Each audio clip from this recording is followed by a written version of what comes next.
Abasiraamu disitulikiti y'e Mukono basadde Eid ku muzikiti omukulu e Mukono ogwa Masigiti Atiku era basabiddwa okulaba nga balwanyisa ebikolwa by'okulya enguzi ebifumbekedde mu ggwanga. Okusinziira ku ssentebe w'Abayisiraamu mu disitulikiti y'e Mukono Hajji Haruna Semakula, buli muntu kimukakatako okulwanyisa omuze gw'okulya enguzi mu kitundu gy'abeera. Era twasanyuse nnyo okutandikira ku ebyo ebyennyanja ebinene ebituteegesa amateeka mu paalamenti.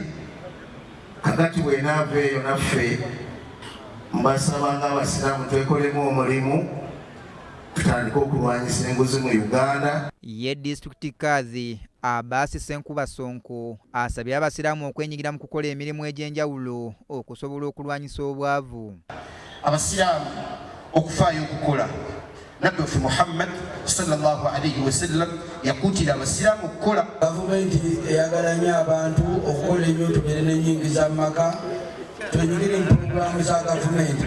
Yasomye obubaka bwa Katikkiro ye Ssekiboobo Vincent Matovu. Eno Eid etuukidde mu kiseera nga Uganda esaanikiddwa amawulire g'okweyagaliza ag'engeri ez'enjawulo, naddala abakulembeze abagambibwa okwenyigira mu buli bw'enguzi. Ate Abasiraamu e Luweero ku muzikiti gw'ekikomo w'obulenzi nabo beetabye mu kusala Eid Aduha era nga wano ente 15 ze zisaliddwa bannansi ba Ttaki. Mu kusaala okukulembeddwamu Sheikh Hussein Kato asabye Abasiraamu okubeera abeesigwa eri Allah nga balabira ku jjajjaabwe Ibrahim. Baddu abasaala esswala ettaano nga irizi teziva mu waleti zaabwe.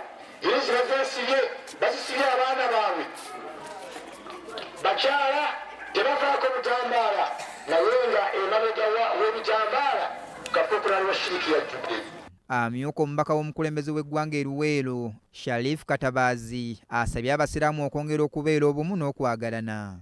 Tuteeke omukwano twagale ensi yaffe ate tufeeyo nnyo okukuuma ebyobugagga bwaffe ate okwekuumira. Abayisiraamu kuva dda ffe tuli bagagga. Ente ezikuŋŋaanye wano ziri 15 ezigenda okusalibwa olunaku olwaleero. Mu ngeri y'emu Abasiraamu b'ebbomba abeegattira mu kibiina ki African Friendship Association nga beegattiddwa ku bannansi b'eggwanga lya Ttaki basalidde Abasiraamu ente ezisoba mu 3 nabo basobole okuyita mu lunaku lwa Eid. Omukwanaganya w'ekibiina kino mu Uganda Sheikh Abdul Hamidu Kiyimba akubiriza abo bonna abalina obusobozi okujjumbira okusaddaaka beefunira empeera.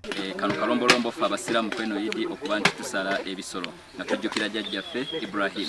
Alhamdulillah olunaku olwaleero tusaze ente 319. Because we love Africa and especially Uganda so much as African Friendship Association. Abatuwadde ebintu Mungu abasaasi babeere nga tebamisinga kuyingira jjana. Emyaka gyonna n'ebiseera byonna aliko obulemu yalekerwa emabega ne baba bagaba ku mizikiti bakumala olunaku lwe basaala tebaweebwa.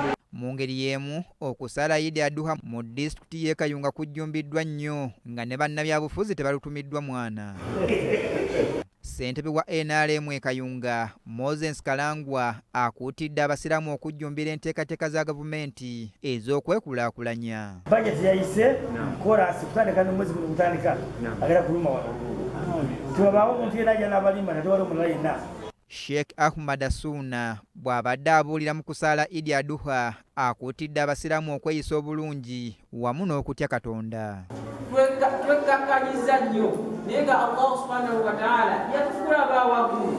Ate Sheikh Muhammad Walusimbi bw'abadde mu kusaala Eid ku muzikiti gw'e Mawojjolo e Mukono akuutidde Abasiraamu okukuliza abaana baabwe mu mpisa.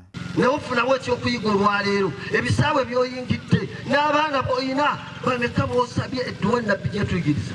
Omubaka wa Paalamenti wa Mukono North Honorable Abdallah Kiwanuka Mulima Mayuni asabye Abasiraamu okukuuma ekitiibwa kya Allah nga beewala okwenyigira mu bikolwa ebikyamu.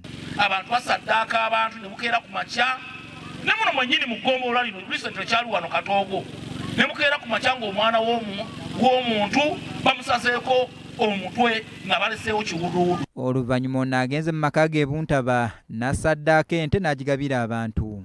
Shafik Galiwango BBS Telefayina ageesigika.